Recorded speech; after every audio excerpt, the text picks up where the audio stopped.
पूरे देश में इसका प्रभाव कैसे पड़ेगा इस पर हम लोग बात करेंगे।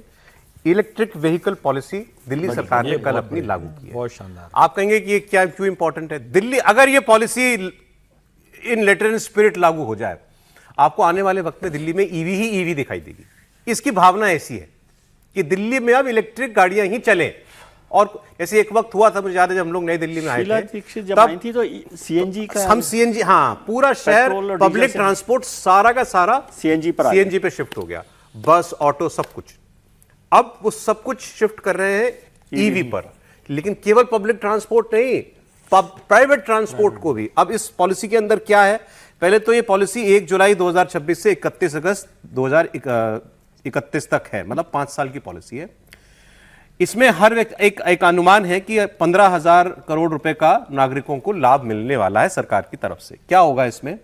अगर कोई दोपहिया वाहन खरीद रहा है, उसको 30,000 रुपए की सब्सिडी, ईवी टू व्हीलर खरीदेगा तो 30,000 रुपए की सब्सिडी सरकार की तरफ से। कोई ऑटो खरीदेगा ईवी तो 50,000 रुपए सरकार की तरफ से। कोई ट्रक खरीदेगा तो 1 लाख रुपया सरकार की तरफ से दिया जाएगा। प्राइवेट ईवी खरीदने पर सरकार सब्सिडी नहीं देगी, लेकिन आपका रजिस्ट्रेशन फीस माफ। 30 लाख तक की कार, आप 30 लाख तक की रोड टैक्स माफ। सर 30 लाख बहुत अच्छी लिमिट है, आजकल सस्ती ईवी भी आने लगी। अब आप सोचिए, आप 30 लाख तक की ईवी अगर दिल्ली में खरीदेंगे तो आपको कोई रजिस्ट्रेशन नहीं देना है, कोई रोड टैक्स नहीं देना है। 1 लाख रुपए तक। अरे बहुत ज्यादा, 30 लाख में बहुत कुछ लग जाता है, बहुत ज्यादा। हाँ, तो इसमें बहुत बचत हो जाएगी, 2 लाख की बचत है। फिर दूसरा क्या है कि जनवरी 2027 से केवल इलेक्ट्रिक ऑटो और अप्रैल 2028 से केवल इलेक्ट्रिक टू व्हीलर्स का ही पंजीकरण होगा। मतलब 2028 के बाद दिल्ली में कोई नहीं चल पाएगा, नॉन ईवी गाड़ी रजिस्टर ही नहीं होगी, टू व्हीलर रजिस्टर नहीं किया जाएगा, ऑटो रजिस्टर नहीं किया जाएगा। अब इसके लिए सार्वजनिक जगहों पर चार्जिंग का इंफ्रास्ट्रक्चर बनाया जाएगा। एक इंपॉर्टेंट पॉलिसी और है, 3 साल तक आप दिल्ली से खरीदी गई इलेक्ट्रिक व्हीकल को दिल्ली के बाहर नहीं बेच सकते।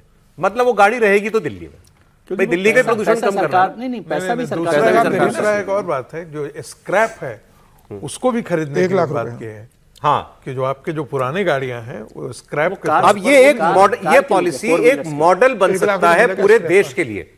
क्यों सर? हाँ, बिल्कुल एक बड़ा परिवर्तन है। एक तो ये कि ये सचमुच बहुत शानदार है, और ये है जो पॉलिसी है, वरना ऑड इवन कर दो, एक रास्ते पे बैरियर लगा दो, दिल्ली पुलिस से रुकवा दो, जो मतलब अरविंद जी किया करते थे ऑड इवन टाइप, तो उससे ये है। अब लेकिन इसमें एक चीज और है कि जो ये इंसेंटिव दिए जा रहे हैं, इस इंसेंटिव को दूसरे राज्यों ने भी लागू किया। अब मुझे हरियाणा का नहीं पता है और राजस्थान का नहीं पता है, क्योंकि दिल्ली दरअसल एनसीआर है, ये सिर्फ दिल्ली से तो बात बनेगी नहीं। मान लीजिए नोएडा में पोल्यूशन हो, गाजियाबाद में, यूपी गवर्नमेंट ने भी पहले से किया हुआ है। इलेक्ट्रिक टू व्हीलर पे 5,000, 4 व्हीलर पे 1 लाख, बसेज पे 20 लाख, ई गुड्स गरियर पे 1 लाख, वो अलग अलग परचेज सब्सिडी पहले से यूपी दे रही है। हालांकि बीच में था कि इसको हटाने का है, तो ये आगे करना चाहिए। मुझे लगता है देश भर में इसको लागू करना चाहिए, और कम से कम मेट्रो सिटीज में तो करें। बड़ी कृपा होती कि एथेनॉल टाइप का मामला ना होता था, बर्बाद करने वाला मामला। मतलब ऐसा ना होता, जिसमें कंफ्यूजन है कि एथेनॉल डाल दिया, E20, E85, पता नहीं।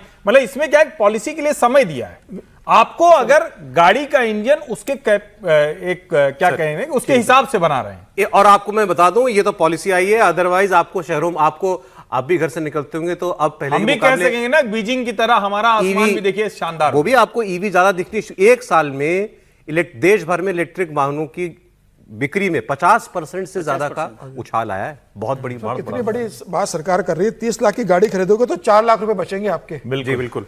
20 लाख पर 3 लाख और 10 लाख की गाड़ी पर 1,70,000 रुपए। और सरकार ने 10,000 से ज्यादा इलेक्ट्रॉनिक चार्जिंग के पॉइंट दिल्ली के अंदर लगा दिए हैं। आप बदल लीजिए, आप ले लीजिए।